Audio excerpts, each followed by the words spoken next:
the heavens, planets and suns race toward infinity. Dead worlds and live worlds alike, separated by millions of light years. And yet, these members of the galaxy in this age of space travel have become interdependent, not only economically, but politically. This is the far-off galaxy of Magna Mater, the galaxy of dead planets, icy graveyard rolling through space, and each with a communications station. And now the Sky Flash carrying Flash Gordon, Dale and Dr. Zarkov, enters the outer rim of Magna Mater on a routine outer space patrol. Suddenly, all around them, the tranquil peace of these dead worlds is shattered. First, the dead planet Isis. Next, it was Osiris. Next came Mithra. And finally, Bacchus. And in the Sky Flash. I don't understand it. First Isis, then Osiris, Mithra and Bacchus shattering in space. It's weird, Doctor. Crazy. 4 planets blowing up in rapid succession. Why? Why should that happen? It seems to be some mysterious atomic force, Flash. Possibly a chain reaction operating from some central source. Well, it's about the last of the chain, Doctor. There's only one dead planet left, and that's Minerva. And there it is. Dead ahead. Dale, will you check the Geiger counter? We're coming into a very heavy radioactive dust fall, Doctor. Check its type. Yes, sir. Horizontal, 105. Vertical, 10. Why, it's radioactive dust from duranium. Duranium? Impossible. Why, Doctor? Is it indigenous to a particular area or planet of the galaxy out of this range? Yes, it's found only on Colossia. But it's not only there. Duranium was only discovered a few years ago, Flash. Dr. Zarkov made an extensive study of its properties for GBI research and analysis. I found it to be probably the most powerful fissionable material in the universe. And the slowest. What do you mean, the slowest? Well, unlike other nuclear materials, its fission is a slow, creeping process. We estimated that a bomb made of duranium would take over 1,200 years to explode. Then it couldn't be duranium, Dale.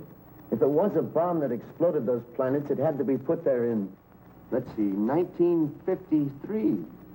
I'll check again. No, it still comes out duranium. Something wrong on Minerva, too. I'd better contact the communication station. Sky Flash Earth Patrol calling Minerva. Sky Flash calling Minerva. Come in, Minerva. Come in. Minerva, come in. I can't get through. The communication station's out. What now? Let's move in, see if we can get a better look.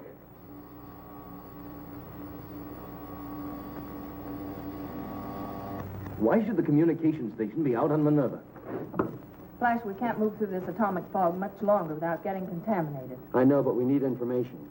For all we know, that chain reaction explosion may move from this galaxy into others. Maybe we can find the clue on Minerva.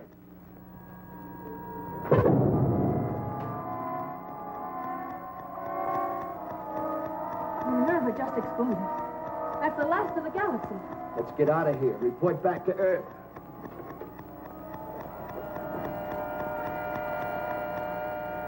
And now the Sky Flash pointed its nose toward home. But on Earth itself, strange things were happening. Foreboding events, foretelling a monstrous end.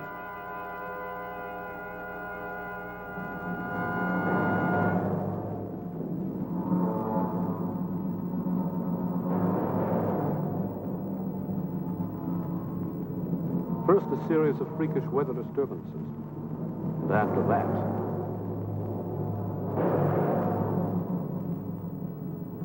and panic and fear spread through every corner of the Earth like wildfire. And at the Galactic Bureau of Investigation, Commissioner Herrick interrogates a strange captive picked up by Earth agents.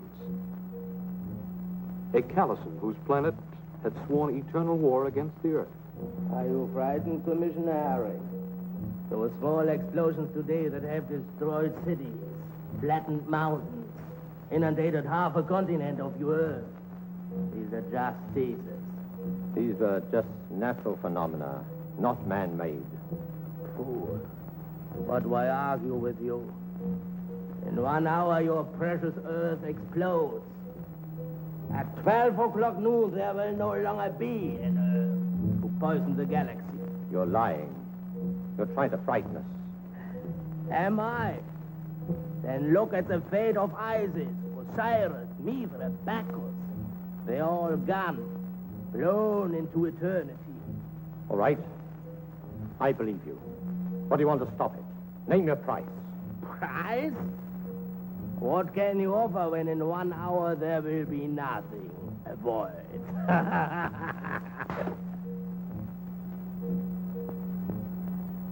Does that make you feel better, Commissioner? Come ahead, do it again. But hitting me will not find the duranium bomb smoldering into its final stage of fission. Who planted this uranium bomb? I did. You? When? Exactly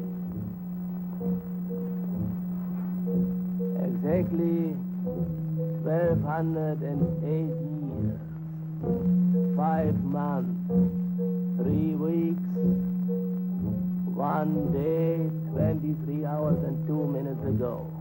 You speak the truth. You've stolen Dr. Zarkov's time machine. Just the principle, Commissioner. Our Galassan scientists developed it in their own way. As one who has traveled back in time, Commissioner, let me tell you, it was an interesting experience. Where did you plant that uranium bomb, eh? Where did you bury it? You will find out for yourself, Commissioner, very soon. Alan, you're sure the Geigers indicate nothing? Nothing. No, Commissioner. And they won't until fission. It's useless for you to try and locate it. At this late point in its reaction, it gives no telltale signal. You have less than 1 hour to live, Commissioner. You and every other Earthman. If we die, you die with us. I am a Galassan patriot. To die in this cause is an honor. Alan. Yes, sir. Establish contact with the Skyflash at once. It's cruising in the Magna Mater galaxy. If Flash Gordon or Dr. Zarkov don't come up with an answer... Calling Skyflash. GBI headquarters. Calling Flash Gordon to the Skyflash. Come in, Flash Gordon. That's the story. The whole story. Flash, Dr. Zarkov. We've got to figure out some way to find and deactivate the bomb. Otherwise, the Earth is doomed. There's less than 1 hour. A second after 12, and it'll be too late. There won't be an Earth to come back to. We're helpless up here. Completely helpless. Oh, Dr. Zarkov, there must be a way out. There must be. There's only one thing that I can think of. What is it? Lock the controls. Decelerate the ship below sonic speed. Come in here.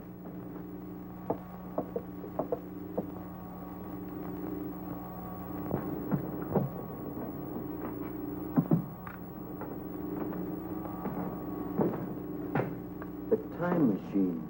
It's our only chance. We've got to project ourselves back into the past just as the Colossan did. We must go back through time to the middle of the 20th century, the year 1953. If we can find out where the Colossan planted that duranium bomb, then we have a chance. How much of a chance, Doctor? 1,000 to 1. 1,000,000 to 1. Then let's take it. What's our speed now, Flash? We're at landing speed, Doctor. 350 an hour. Good.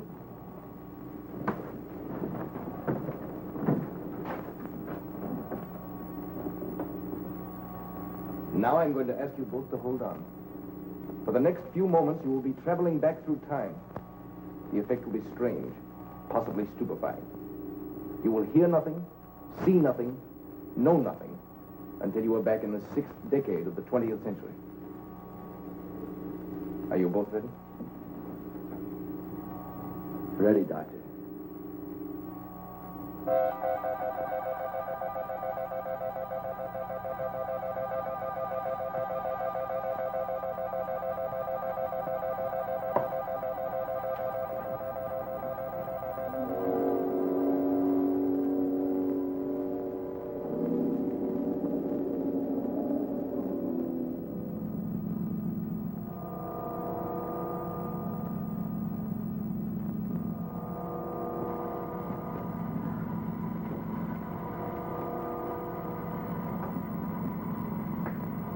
Where are we?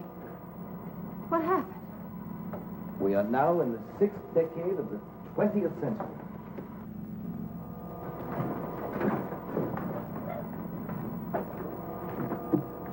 There it is, Dale. The Earth as it looked 1,250 years before we were born. How strange it looks. It's some kind of a city, Doctor. I'm trying to check it in this book of ancient maps. From this description, that must be a place called Washington, the capital of an ancient nation called the United States. What's our direction? East by north. Another city coming up. That must be New York. New York? What a strange name. Dale, set the Geiger counter for Durinium and see if you can get me a reading. Yes, Dr. Zarkov. I am getting a reading, Doctor. The Durinium bomb is here, somewhere on Earth. Where, Dale? Can you locate it? Not quite. The signal is very weak, but it's a long distance from here, almost due east. No, Dale. East by north. And from the signal strength, I'd say over 3,000 miles away. East by north it is. Doctor, do you think we'll be able to exactly locate the Durinium bomb? I can only hope so, Dale. The Earth as we know it has only a half hour to live before it explodes. Well, there's nothing we can do until we cross the ocean. What kind of a world is it that we're going back to? Well, from what I remember of ancient history, it was very primitive. Just think, nobody ever reached a height of more than 15 miles. Well, it was primitive to our way of thinking, Dale. And they just scratched the surface of atomic research. And they had to build tremendous motors housed in gigantic buildings to run the machines they used in manufacturing. It does seem ridiculous when you consider that in our century, a motor the size of my fist has more power than the gigantic steam-driven turbines they used. What about the people? What are they like? They considered our Earth just as precious as we do. And most of them believed in freedom, peace, equality of opportunity. But I guess just like in our time, there are those who, for power, would make slaves of everybody else. Yes, I'm afraid so. But they didn't have our tools to fight them with. And the women, Dr. Zarkov, what were they like? Well, instead of filling their heads full of knowledge about astrophysics, atomic research, electronic phenomena, like a certain young lady we know. Yes, well, what did they do? Sit home and knit? Well, I wouldn't say that was all they did. But they certainly knew their way around a kitchen better than they did around a laboratory. Strange craft at 2 o'clock. Oh. In a moment, we'll be able to see it out the light window. Let's see. What is that clumsy craft, Doctor? That's an aeroplane. Did you see the way it was pulled through the air by those gigantic egg beaters? I'll bet it couldn't do more than 300 miles per hour. No wonder they didn't cruise around in outer space. A clumsy craft like that would have trouble getting off the ground. Well, that thing on the water is even funnier than the airplane. Yeah, that was a ship. You see, air travel was only about 50 years old at this time. And a great deal of travel over land and water was still popular. What a world to live in. Yes. As Dale said, primitive. But a world. Something we won't have to go back to unless we find that Durinium bomb. And quickly.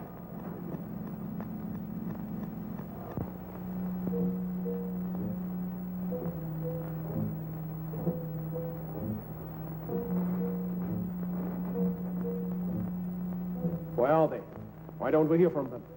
There's nothing we can do about it now, Alan, except wait. Wait and pray.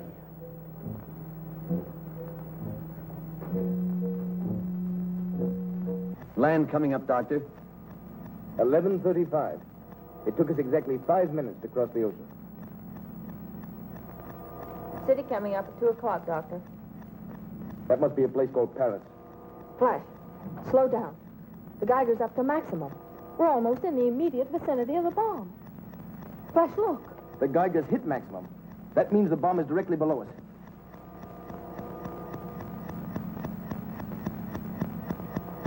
It must be someplace in that city. What's the name? Berlin. Finding the bomb there is going to be like searching for a neutron in a molecule. We can find it with this. The question is, can we find it in time? Flash, is there someplace we can land? There's a clearing below. We can hide the ship there for a while. Good. The inhabitants may be hostile. And that's true. If we don't find that bomb in 20 minutes, it will be all over. We'll find it. We've got to find it. Hang on, 20th century. Here we come. Landing positions, everybody. The Sky Flash has landed in the forest outside of Berlin, having with its occupants, Flash Gordon, Dale Arden, and Dr. Zarkov, been projected by the time machine 1,250 years back through time to Berlin, with only 20 minutes remaining for the Earth to exist. Commissioner Herrick, pinning all of his hopes on Flash Gordon, waits tensely, while the Callison, who planted the Earth-destroying bomb, sits calmly by. All over Berlin, people have seen a strange object spinning and glittering in the sky. It is thought that this weird visitation from some other planet has landed somewhere in the outskirts of Berlin. Reports from Paris and New York also indicate that this flying pencil, or whatever it is, was sighted in those areas. Meanwhile, the people of Berlin wait in dread and terror for what will come next.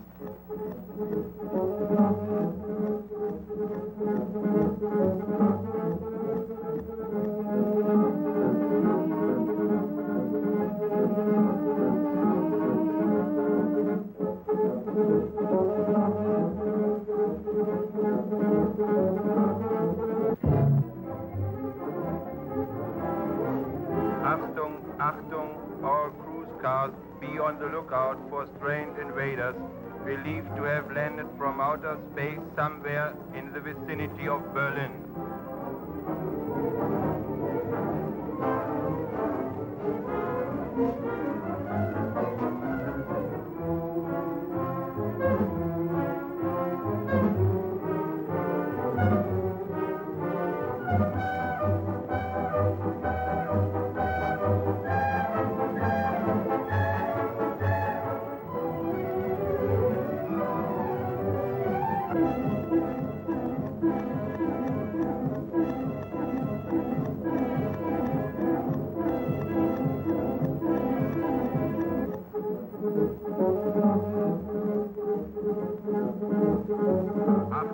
Achtung, car 28, car 28. A telephone report claims a green and white delivery truck heading for Amso section, sighted on Townsendstraße. It is believed car has been commandeered by a bearded giant and a blonde giant from outer space. Apprehend and arrest them. If they resist, shoot to kill.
Go ahead, Doctor. I'll cover you if there's trouble.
Can't be.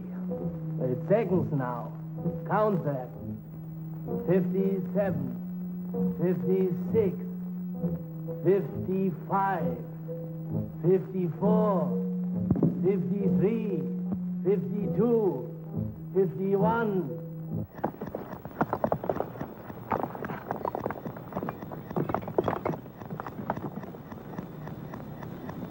Hurry, Flash. Only 30 seconds left.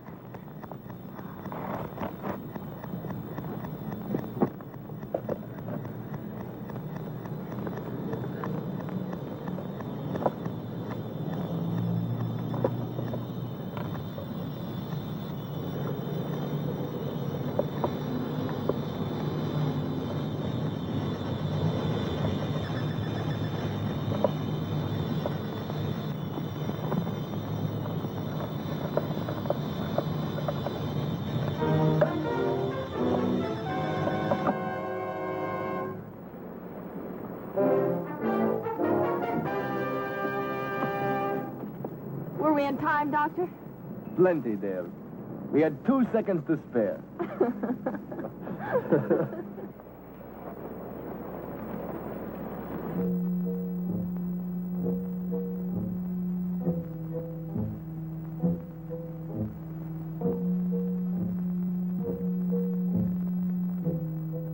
It looks as though this tired old world will still be around for a while. Yes.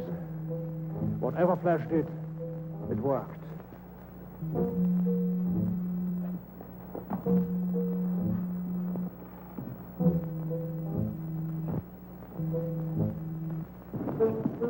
Now, how do we get to Sky Flash? I watched the route coming out. I think I can get us back there.